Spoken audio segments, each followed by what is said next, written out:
안녕하십니까. 이어서 경남 소식입니다. 스마트 공장과 스마트 산단은 김경수 경남지사가 내세운 제조업 혁신의 핵심인데요. 스마트 산단을 추진할 사업단이 발족하고 전문 인력을 양성할 기관이 선정되는 등 확산 여건이 빠르게 갖춰지고 있습니다. 박상현 기자입니다. 창원 국가산업단지를 스마트 산단으로 바꿀 사업단이 출범했습니다. 정부가 창원 산단을 스마트 선도 산단으로 지정한 지 한 달 만입니다. 사업단은 스마트 공장 확산을 비롯해 정주 여건 개선을 위한 인프라 구축, 미래형 산단 구축을 위한 신사업 개발과 육성을 맡습니다. 다양한 센터를 유치해서 스마트 팩토리뿐만 아니라 스마트 팩토리의 구슬을 엮어서 목걸이를 만드는 역할이 스마트 산단의 역할이 되겠습니다. 사업단은 다음 달 말 구체적인 실행 계획을 담은 비전 선포식을 열 예정입니다. 스마트 공장 보급을 담당할 사업단 출범에 이어 스마트 공장을 운영할 전문 인력 양성도 준비되고 있습니다. 경상대와 경남대, 마산대가 참여한 창원 산학융합원이 스마트 공장 전문 인력 양성 기관에 선정된 겁니다.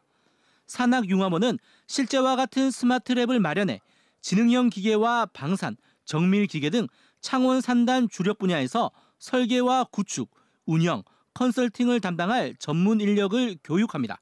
대학생에 대한 그런 교육은 취업을 할 수 있는 그런 방향으로 교육이 이루어지고 우리 중소기업의 재직자에 대해서는 직무 전환을 유도할 수 있는 쪽으로. 산학융합원은 오는 2022년까지 스마트 공장 전문 인력이 4천여 명 필요할 것으로 보고 2천여 명을 길러낼 계획입니다. KBS 뉴스 박상현입니다. 스마트 공장에 대한 지원책이 이렇게 속속들이 나오는 이유는 초기 도입 과정에서 실패가 많기 때문입니다. 창원 국가산단 스마트 공장의 75%가 아직 기초 단계인데 이 과정을 잘 넘기는 것이 중요합니다. 스마트 공장의 조기 정착 과제는 무엇인지 이어서 천연수 기자가 보도합니다. 항공기와 자동차, 방위산업 부품을 생산하는 중소기업입니다. 근로자 25명이 다루는 제품은 한 달 100여 종류에 이릅니다. 생산과 외주 공정까지 합치면 작업 종류는 1000개에 이를 정도입니다. 과거에는 작업 지시부터 공정, 작업 물량 기록까지를 모두 손으로 쓰고 말로 전달해 혼선이 빚어지기 예사였습니다. 복잡하던 과정은 2016년 스마트 공장 도입 이후 제품 바코드를 통해 간단히 해결됐습니다. 생산성 10%, 매출 30%가 늘었고 대기업 거래선 3곳도 추가됐습니다. 문제 발생한 거를 해결하는 데 시간을 썼었는데 오히려 본업에 충실할 수 있었고 또 가치 있는 일에 시간을 쓸 수 있는 그런 기회가 됐고요. 하지만 도입 초기 1년은 직원 재교육과 관리 업무 증가로 혼란스러웠습니다. 이 회사와 같이 다품종 소량 생산인 중소기업은 스마트 공장 도입이 어렵습니다. 경남 스마트 공장의 75%가 기초 단계 중소기업인 이유입니다. 기초 단계에서 고도화 단계에 이르기까지 각 공장의 특성에 맞는 공정을 개발해 주는 것이 스마트 공장 확산의 최대 관건이 됩니다. 중소기업청은 전문 인력을 지원해가며 스마트 공장의 조기 안정에 집중하고 있습니다. 생산성이 올라가고 불량률이 감소하는 걸 갖다가 그 실제로 느끼고 또 그쪽에 2단계, 3단계 이렇게 도약할 수 있도록 그 기초 단계에 생산 체계를 획기적으로 바꿔놓는 스마트 공장 확산에는 체계적인 지원과 기업인의 의지가 핵심 관건입니다. KBS 뉴스 전현수입니다. 전국에서 경남 2곳에서만 치러지는 4.3 국회의원 보궐선거의 공식 선거운동이 어제부터 시작됐습니다. 먼저 노회찬 전 의원의 별세로 치러지는 창원 성산 보궐선거에 나선 7명 후보의 치열한 선거운동 첫 현장을 김소연 기자가 보도합니다. 더불어민주당 권민호 후보는 창원 성산구의 중심에서 출정식을 열었습니다. 정의당과 단일화를 협상하고 있는 권 후보는 꼭 단일 후보가 돼 창원 경제를 살리겠다고 약속했습니다. 집권 여당의 국회의원 후보로서 무거운 책임감을 느낍니다. 당당히 승리해서 경제 살려내도록 하겠습니다. 자유한국당 강기훈 후보 출정식에는 당대표와 지도부가 총출동해 새몰이에 나섰습니다. 강 후보는 투표로 현 정부의 잘못된 경제정책을 심판해달라고 호소했습니다. 기업을 창업과 마찬가지로 창원경제를 살려달라는 목소리가 있습니다. 반드시 이번에 승리해서 창원경제를 살려내겠습니다. 정치 신인 바른미래당 이재환 후보는 유권자들을 일일이 찾아다니며 얼굴 알리기에 주력했습니다. 30대 젊음을 앞세워 정치의 세대 교체를 들고 나왔습니다. 창원 경제 살릴 뿐만 아니라 창원 경제 망친 정치부터 확 뒤집어 엎겠습니다. 정의당 여영국 후보는 공식 선거운동 첫 집중 유세지로 전통시장을 택했습니다. 이정미 대표, 심상정 의원과 함께 노란 물결을 이루며 창원 성산수성을 자신했습니다. 네, 정의롭고 공정한 대한민국을 지키기 위해서, 만들기 위해서 제가 살아온 모든 인생을 걸겠습니다. 민중당 손석형 후보는 노동자 표심을 잡기 위해 대리운전 노조 집회 현장부터 찾았습니다. 노동자와 서민의 삶을 책임지는 것은 진보정당뿐이라고 강조했습니다. 노동자가 부르는 곳이라면 어디든지 달려가서 함께 할 것입니다. 태극기 부대의 환호 속에 출정식을 연 대한애국당 진순정 후보는 현 정부와 자유한국당을 동시에 심판해달라고 호소했습니다. 무소속 김종서 후보는 부의 재분배로 민생경제를 살리겠다며 길거리 기자회견으로 본격 선거운동을 시작했습니다. KBS 뉴스 김소영입니다. 4선을 지낸 이군현 전 의원의 정치자금법 위반으로 치러지는 통영고성 보궐선거에는 3명의 후보가 출사표를 던졌습니다. 민주당 계열의 첫 입성이냐, 보수 진영의 수성이냐를 놓고 치열한 접전이 시작됐습니다. 이어서 김대진 기자입니다. 더불어민주당 양문석 후보는 무엇보다 민생을 강조했습니다. 이곳에서 다시 배를 만들어내는 것만이 살 길이라며 진보든 보수든 중앙정치의 가치를 모두 떠나 민생 경제를 살리는 데 1년의 임기를 쏟아붓겠다고 강조했습니다. 안전공단에 배 만들 수 있는 거 오로지 통영고성의 민생의 문제, 즉 조선소를 만들어서 일자리를 만들어내는 이 일에 1년 동안 혼신의 힘을. 자유한국당 정점식 후보는 어려운 지역 경제 살리기에 방점을 찍었습니다. 성동조선을 살려내 통영형 일자리를 만들고 한산도를 연결하는 연륙교도 만들겠다고 공약했습니다. 통영 경제가 너무 어렵습니다. 조선소가 문을 닫았고 관광객도 급감했습니다. 통영 경제를 살리고자 하는 마음으로 통영에 고성에 왔습니다. 대한애국당 박청정 후보는 무엇보다 수산 전문가가 필요하다며 해군사관학교 교수 출신으로 수산업에 종사해온 자신의 지지를 호소했습니다. 탄핵유효, 무죄 석방을 위하여 출마했습니다. 무능한 더불어민주당을 심판하겠습니다. 비겁한 자유한국당을 심판하기 위하여. 그동안 국회의원은 보수가 차지했지만 시장과 군수는 민주당이 차지한 통영고성. 여기다 후보 출신이 통영과 고성으로 나눠져 지역구도까지 겹친 이곳은 어느 때보다 치열한 접전을 예고하고 있습니다. KBS 뉴스 김대진입니다. 3.1운동이 들불처럼 번져나갔던 100년 전 학생들의 만세 함성이 사천 시내를 뒤흔들었습니다. 축구 경기를 계기로 터져나왔던 학생들의 독립만세 함성인데 후배들이 재현하면서 그날의 감동을 되새겼습니다.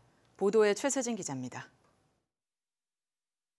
초등학교 운동장에서 흰 옷과 검은 조끼를 입은 양 팀이 새끼줄을 엮어 만든 공으로 축구 시합을 벌입니다. 마침내 한쪽 팀이 골을 넣자 시합을 지켜보던 전교생이 품고 있던 태극기를 손에 들고 독립만세를 외칩니다. 갓 입학한 햇병아리부터 졸업을 앞둔 의젓한 언니 오빠들까지 한마음으로 참여한 사천초등학교 독립만세운동 재현 행사입니다. 100년 전인 1919년 3월 21일 사천 보통학교 졸업식 날 축구 경기가 끝난 뒤 이윤조 열사의 선창과 함께 독립만세운동이 펼쳐졌습니다. 기쁘고요. 독립운동가의 좀 슬픈 기억이 좀 많이 생각나요. 학생들의 만세 행렬은 학교를 넘어서 사천 읍내로 들불처럼 번져나갔습니다. 장날에 모인 사람들은 학생들의 뜨거운 함성에 화답해 하나둘씩 행렬에 동참하고 목이 터져라 대한독립 만세를 외쳤습니다.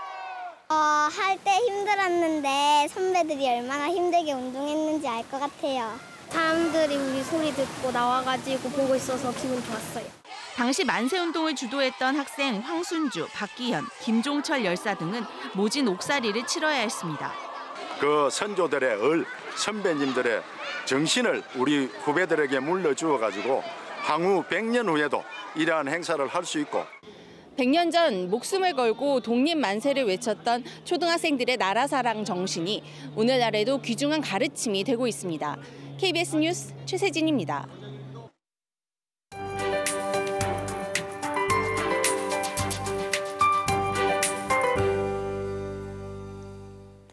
한동안 봄 기운이 완연하다 싶더니 또 추위가 찾아왔습니다. 밤사이 북쪽에서 내려온 한기에 기온이 큰 폭으로 떨어졌습니다.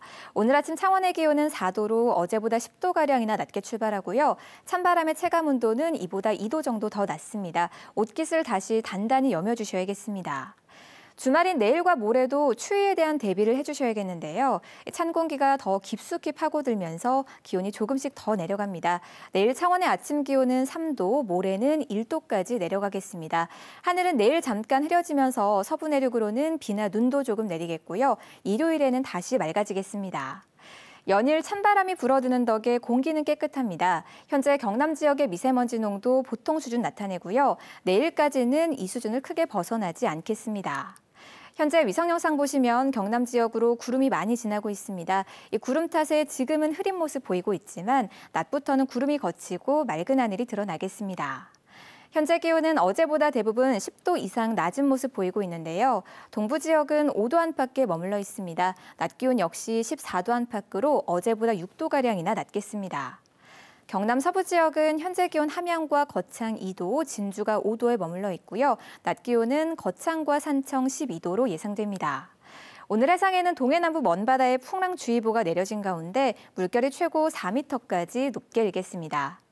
다음 주에는 별다른 비 소식 없이 맑은 날들이 많겠고요. 화요일부터는 평년 기온을 웃도는 포근한 날씨가 이어지겠습니다. 기상정보였습니다. 통영시는 오는 25일부터 난임 부부들을 상대로 관내 한의원 27곳에서 한방 진료를 지원합니다. 밀양시는 다음 달 13일부터 오는 11월 9일까지 매주 토요일 영남로와 얼음골 등을 경유하는 시티 투어 버스를 운영합니다. 산청군이 다음 달 27일부터 5월 12일까지 16일 동안 황매산 일원에서 철쭉 축제를 진행합니다. 거제시가 다음 달 도서관 주관을 맞아 관내 5개 시립도서관에서 그림책 콘서트, 인형극 등 다양한 독서 문화 행사를 열 계획입니다. 경상남도가 공직자들의 이른바 놀고 먹는 공로연수 제도를 개선했지만 참여가 저조합니다. 경상남도와 시군을 합쳐 143명에 이르는 올해 공로연수 대상자 중 사회공헌 활동의 참여자는 17%인 24명에 그친 것으로 나타났습니다. 경상남도는 공로연수 대상자들이 정년퇴직을 앞두고 출근을 하지 않으면서 급여를 받아 논란이 일자 올해부터는 자원봉사 등 사회공헌 활동에 참여하도록 했습니다. 한국은행 경남본부는 경남 지역의 주택담보대출 증가액은 지난해 12월 2천억 원에서 올해 1월 548억 원으로 감소했다고 밝혔습니다. 이 같은 현상은 경남 전역의 부동산 가격 하락과 거래 부진이 원인으로 분석됩니다. 기업 대출은 지난해 말 큰 폭 감소해서 올해 1월 2,700억 원 증가로 돌아서 경기 회복의 조짐을 보이고 있습니다. 경상남도와 해양환경공단은 해상구조물에 붙어있는 부착유생인 해파리 폴립을 제거합니다. 해파리 폴립 한 개체는 자가 분열로 5천 개체까지 무서운 속도로 증식하기 때문에 대량 서식지를 확인해 사전에 제거하는 것이 해파리의 대량 출현을 막을 수 있습니다. 이에 따라 경상남도는 해파리 폴립이 100만 개체 이상 서식하는 핫스팟에 전문 잠수부를 투입해 고압 분사기를 이용해서 해파리 폴립을 제거하기로 했습니다. 창원지방법원은 수십억 원대 창원 지역 오피스텔 전월세 보증금 사기 등을 공모한 혐의로 재판에 넘겨진 57살 김모 씨에게 징역 6년을 선고했습니다. 김 씨는 공인중개사 A씨와 공모해 창원 지역 오피스텔 세입자 107명을 속여 보증금 차액 53억 원을 가로챈 혐의로 기소됐습니다. 해외로 달아났던 공인중개사 A씨는 지난달 필리핀에서 현지 경찰에 붙잡혔습니다. 뉴스를 마칩니다. 시청해주신 여러분 고맙습니다.